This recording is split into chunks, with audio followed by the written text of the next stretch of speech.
ప్రేమ స్వరూపులారా, embodiments of divine love. ఈ శాస్త్రములన్నీ కూడాను యమ నియమాది మార్గములను ప్రబోధించి తద్వారా మానవత్వాన్ని అభివృద్ధి గావించుకోవాలని కూడాను ప్రబోధిస్తూ వచ్చాయి. All the scriptures have taught that man has to develop humanity by following the path of yama and niyama. ఒక్క యమమును మనం సాధించుకుంటే చాలు, యముణ్ణి సాధించేటువంటి వారం అవుతాం. If we can accomplish yama, the single one, would have conquered even god of death yama. యమనగా ఏమిటి? What do you mean by yama? అహింస, సత్యము, ఆస్థేయము, బ్రహ్మచర్యము, అపరిగ్రహం, ఈ ఐదింటిని మాత్రం మనం సాధించుకుంటే ఈ యొక్క ఐదే మన ప్రాణములుగా పంచ ప్రాణములుగా మనం జీవించవచ్చు. This yama consists of 5 elements: ahimsa, non-violence, satyamu, truth, ఈ asteya. ఐదే మానవత్వానికి సరైన గుర్తులు. These 5 are the 5 life breaths. ఈ ఐదు లేకపోతే మానవుడు మాత్రమే ఉంటున్నారు, కానీ మానవత్వము లేదు. If a man does not have these 5 important things, he does not have real humanity in human కనుక form. మానవతా గుణములు ప్రధానమైనటువంటివి ఈ ఐదే. The most important human values are these 5. అది అహింస ప్రథమది. Even among them, ahimsa, non-violence. అహింస అనగా ఏమిటి? What do you mean by ahimsa? ఏదో దేహంతో మరొక దేహమును కానీ మరొక జీవిని కానీ హింసించకూడదు అని. It is commonly understood that one man should not hurt or harm another person. కేవలం దేహంతో మాత్రమే కాదు, It is not merely bodily hurting. మాటలతో కూడాను ఇతరులను నొప్పించకూడదు. One should not hurt even by word of mouth. మాటలతో మాత్రమే కాదు, Not merely by word of mouth. తలంపులతో కూడాను ఇతరులు బాధించకూడదు. Even by thoughts, one should not hurt others. కనుకనే త్రికరణ శుద్ధి అయినటువంటి అహింసయే నిజమైన అహింసగా రూపొందింపచేసింది వేదము. True non-violence is the non-violence by thought, word and deed.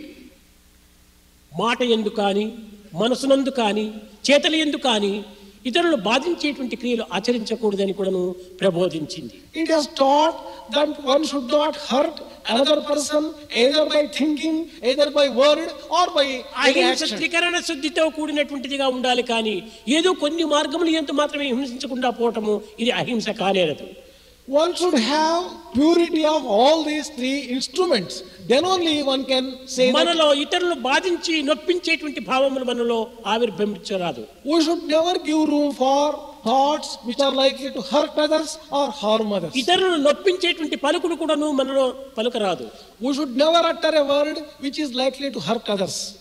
ఇతరులు బాధించేటువంటి యొక్క చర్యలు కూడాను మనం చేయరాదు. We should never do any action which is likely to hurt ఇది others. పరిపూర్ణ అహింసకు సరైన అర్థము. This is a correct meaning of complete ahimsa, ఇంకా non-violence. సత్యము. The next is satyamu. సత్యమనగా కేవలము చూచినది చూచినట్టుగా, విన్నది విన్నట్టుగా, చేసినది చేసినట్టుగా, తలచినది తలచినట్టుగా చెప్పడం మాత్రమే సత్యము కాదు. It is not uttering things seen as you have seen, heard as you have heard, or thought as you have thought. That ఇది is not truth. తాత్కాలికమునకు మాత్రమే ఇది సత్యంగా రూపొందుతుంది. This is truth only in a temporary sense. సత్యమనగా త్రికాల భాద్యం సత్యము, 3 కాలములు ఎందుకు మార్పు చెందినటువంటిదే సత్యము. Real truth does not change in all the 3 times. It ఈ transcends. సత్యమును కూడా కొన్ని నియమములు పాటిస్తూ రావాలి. One has to observe certain rules and regulations while practicing truth. అది అనుద్వేగకరం వాక్యం సత్యం ప్రీతి హితం చేస్తుంది. మన సత్యం చెప్తున్నామని కూడా నువ్వు కఠినంగా కూడా మనం సత్యం చెప్పకూడదు. Even when you are speaking truth, you should not speak truth which is harsh. సత్యము కదా అని అప్రీతికరమైనటువంటి సత్యాన్ని కూడా నువ్వు చెప్పకూడదు.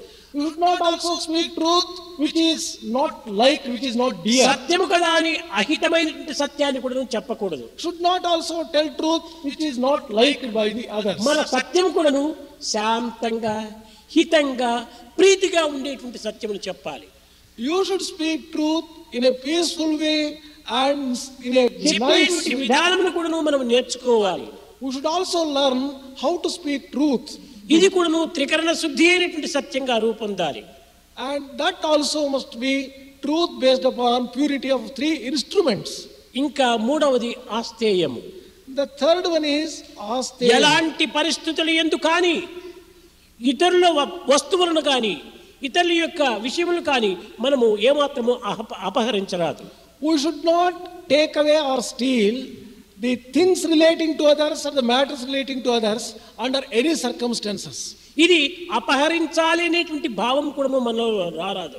Even the thought of stealing should not arise in our minds. అపహరించమని కూడా నోటితో మనం చెప్పరాదు. We should never utter to any person that he should steal. కనుక త్రికరణ శుద్ధితో ఇతరుల వస్తువులను ఏ విధంగా కూడా అపహరించుటకు మనం పూనుకోరాదు.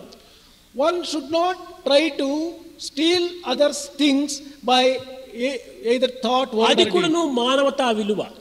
That is another human value. బ్రహ్మచర్యము.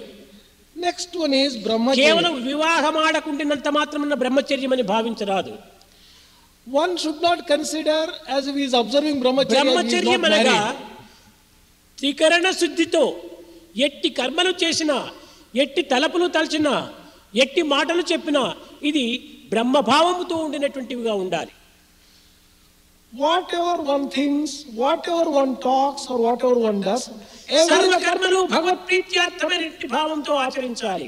all these things must be done for the pleasure and for the glory of the Lord as offerings to Him. మనసునందు మాట యందు క్రియలందు కూడాను కేవలము బ్రహ్మభావముతో చరించినటమే బ్రహ్మచర్యము అన్నారు. In thought, word and deed, living in the Brahma, that is real brahmacharya. ఏ పనైనా చేయి ఇది బ్రహ్మార్పితం అనుకుంచి పనులు మాత్రం మాననక్కర్లేదు. Whatever work you do, offer it to Lord. Don't give up work. మనము చేసేటువంటి యొక్క పనులు కానీ చెప్పేటువంటి యొక్క పదములు కానీ తలచేటువంటి తలుపులు కానీ బ్రహ్మభావముతో కూడినటువంటివిగా ఉండాలి. All actions, all thoughts and all words must be associated with బ్రహ్మభావములో Brahma feeling. చరించడమే బ్రహ్మచర్యము అన్నారు. Living and moving in the feeling of Brahma that is real brahmacharya. ఇంకా అపరిగ్రహము. Then aparigraham. పరిగ్రహము చాలా చెడ్డది అన్నది వేదం. Accepting favors from others is rather bad. ఎవరితో కూడాను మనం ఏ వస్తువులు కూడాను మనము ఒక బహుమానంగా కానీ ఇంకే విధమైనటువంటి ఒక దీంట్గా కానీ మనం అందుకోకూడదు. We should never accept anything from anyone either as a gift అయితే or anything దీనికి free. కొన్ని నియమములు మాత్రమే నియమించింది వేదము. Veda has prescribed certain rules with reference to this. తల్లి దగ్గర, తండ్రి దగ్గర, భర్త దగ్గర, గురువు దగ్గర, ఈ విధమైన దైవం దగ్గర ఏమైనా కూడా మనం పుచ్చుకోవచ్చు. From mother, father, husband, master and preceptor and God, you can accept anything. ఇందులో తప్పు లేదు. There is nothing wrong in ఇది this. కర్తవ్యము, This is your వారి duty. బాధ్యత. It is their responsibility. అంతేకాని ఇతరుల దగ్గర మాత్రము ఏ బహుమానం కిందనో ఏ సందర్భం కిందనో మనం ఒక వస్తువులను పుచ్చుకోవడానికి ప్రయత్నం చేస్తే మనము వారికి రుణం పడిపోతాం. But we should not accept anything from anyone other than these 5 people. Otherwise we get indebted to them. ఆ రుణాన బంధం అనేటువంటిది తీర్చుకోవటము ఇది కేవలం అసాధ్యము. It is difficult to settle that indebtedness with others. ఇది కేవలము కర్మ శాసనం నందు ఇది ప్రధానమైన శాసనము. This is a very important law in law of action. ప్రతి కర్మకు కూడాను దీనికి ఒక ప్రతిఫలం ఉంటుండాలి. For every action there is a reaction, there is a result. There is ఈ a, కర్మ అనేటువంటిది కేవలము ఈ జగత్తుగా ఒక అర్థంగా తీసుకుంది. this action may be compared to this world ఈ as a జగత్తులో mirror. మనం ఏమి చేసినప్పటికీ అవి తిరిగి మనకు ప్రతిఫలంగానే లభిస్తూ ఉంటాయి. Whatever you do in this world, you get the fruits thereof. అద్దము ముందు పోయి నీవు నమస్కరిస్తే ఆ అద్దంలోని ప్రతిబింబం తిరిగి ఆ నమస్కారం నీకే ఇస్తుంది. Standing before a mirror, if you offer obeisance, the reflection in the mirror అద్దం ముందు returns. పోయి ఆ ప్రతిబింబాన్ని నీవేనా దండిస్తావంటే ఆ ప్రతిబింబం కూడా నిన్ను దండిస్తుంది. In the reflection in the mirror, if you were to just chastise or show some anger, ఇదే it is విధంగానే shown back. ప్రకృతి అంతయు కూడా కేవలం ఒక అద్దం వంటిది. The nature may be compared to a ఈ pure అద్దం mirror. వంటి ఈ ప్రపంచంలో నీవు ఏమి చేసినప్పటికీ ఆ ప్రతిబింబాలు నీకే లభిస్తూ ఉంటాయి. In this world which may be compared to a mirror, whatever you do is returned to you. కనుకనే మనం చేసేటువంటి కర్మలు అన్నీ కూడా దోషరహితమైన కర్మలుగా ఉంటుండాలి. Therefore, all our actions must be pure, free ధర్మ from, సహితమైనటువంటి కర్మలుగా ఉంటుండాలి. free from defects, and they must be in accordance with మానవతా విలువ righteousness. సహితమైనటువంటి కర్మలుగా ఉంటుండాలి. They must be in accordance with human values. కనుకనే మనము ఎవరి దగ్గర ఏ వస్తువును మనం అందుకున్నప్పటికీ వారికి మనం రుణస్థులైపోతాము. Therefore, whatever you accept from anyone, you become indebted ఆ to him. రుణపడినటువంటి వ్యక్తి తిరిగి వారింటిలో ఏ కుక్కగానో పిల్లిగానో ఏ యొక్క గాడిదగానో పుట్టవలసి వస్తుంటుంది. This debtor who gets indebted has to be born as a dog or someone in that particular కనుక family to మనము settle. ఈ విధమైనటువంటి విచారణకు మనకు చోటు ఇవ్వకుండా ఎవరైనా ఏమైనా ఇస్తే నీరో లేక పలహారమో లేక టిఫిన్లో అవి భుజించవచ్చు, తప్పులేదు. Well, if someone were to offer you some eatables etc. at home, they may be accepted. There may not be any mistake. కనుక మిగిలినటువంటి విషయాల్లో మాత్రము ఎవరి దగ్గర డబ్బు తీసుకోవటం కానీ ఎవరి దగ్గర వస్తువులు తీసుకోవటం కానీ ఇది మంచిది కాదు. In things other than that, like accepting money, accepting objects and తల్లిదండ్రుల దగ్గర things, నీవేమైనా పుచ్చుకో, దీంట్లో దోషం లేదు. you may accept anything from parents. There is భర్త దగ్గర no భార్య, భార్య దగ్గర భర్త ఏమి తీసుకున్నా కానీ దోషం లేదు. Similar- అర్ధాంగి ఈ యొక్క ఇరువురికి నీ సమానమైన అధికారం ఉంటుండాలి. Similarly, between the husband and wife, they may have anything between themselves. There is గురువు nothing wrong. అనుగ్రహంతో ఏమిచ్చినా కూడా నువ్వు పుచ్చుకోవచ్చును. When the preceptor confers as an act of grace on ఇంకా you, దైవం దగ్గర నో లిమిట్, లిమిటే లేదు ఇక్కడ.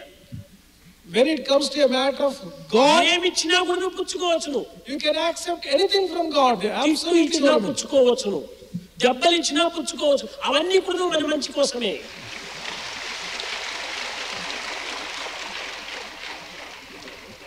When he gives you some chastising, when he, దైవము ఏమి చేసినా కూడాను ఇది నా మంచి కోసమే అనేటువంటి భావంతో ఉండినప్పుడు అవన్నీ కూడా ఉత్తమమైన స్థితిని అందిస్తాయి. whatever God gives us is for our own good. This must be a firm belief. కనుక మానవతా గుణములు అనగా ఈ ఐదే ప్రధానమైన గుణములు. When you say human values, the real ఈ human values ఐదు are these పంచ five. ప్రాణములు ఒక దేహములో చేరినట్టుగా ఈ పంచగుణములు కూడాను ఒక్క యమము అనేటువంటి దాంట్లో ఇమిటి ఉన్నాయి. Just as the human body has 5 live breaths, this yama has these 5 qualities as its live Yama breaths. అనగా అహింస, సత్యము, ఆస్తేయము, బ్రహ్మచర్యము, అపరిగ్రహము. ఈ ఐదే మానవుని ప్రధానమైన విలువలు. The most important values are ahimsa, satyamu, asteyamu, brahmacharyamu, aparigrahamu for every human ఈ being. ఐదింటిని మనం పాటించినప్పుడు మన జీవితము పూర్ణ మానవుడిగా రూపొందుతుంది. If we can observe these 5 values in our life becomes full and complete. ఇట్టి మానవత్వాన్ని అభివృద్ధి గావించే నిమిత్తమై వేదములు అనేక విధములైనటువంటి మార్గములను ప్రబోధిస్తూ వచ్చినాయి. In order to develop humanity on these lines, Veda has shown a number of ways for ఈ అనేక humanity. మార్గముల లోపల కూడాను 3 మార్గములుగా ప్రధానమైనటువంటివిగా నిరూపిస్తుంది. Even among the different paths shown by Veda, away 3 are కర్మ, important. ఉపాసన, జ్ఞానము.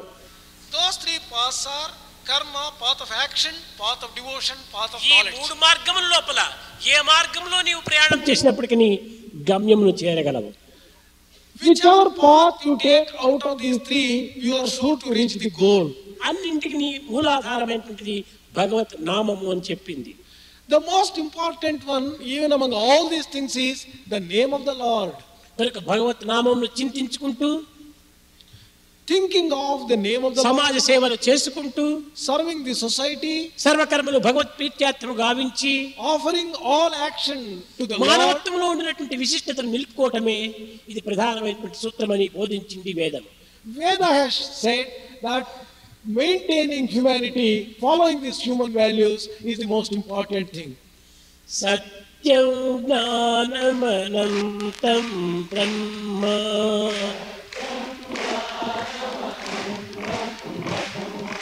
సత్యం జ్ఞానమనంతం బ్రహ్మ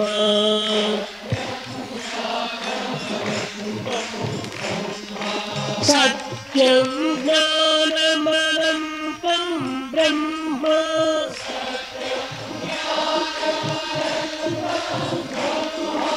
సత్యం జ్ఞానమనంతం బ్రహ్మ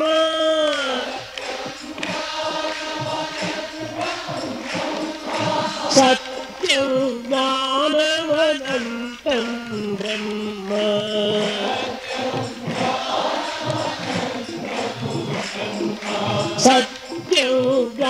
జ్ఞానమనంతం బ్రహ్మ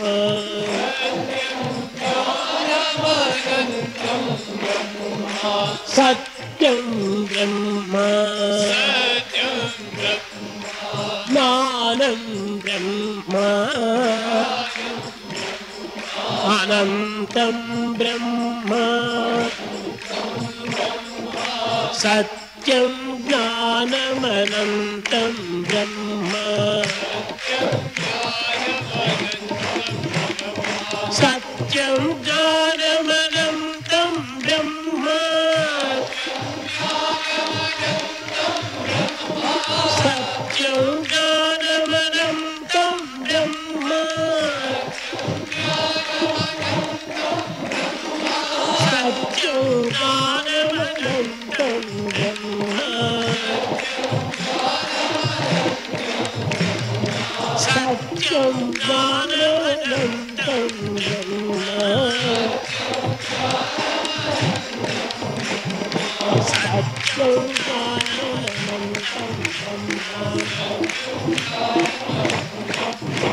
సత్యం జ్ఞానమనంతం సత్యం బ్రహ్మ జ్ఞానం బ్రహ్మ అనంతం బ్రహ్మ సత్యం జ్ఞానమనంతం బ్రహ్మ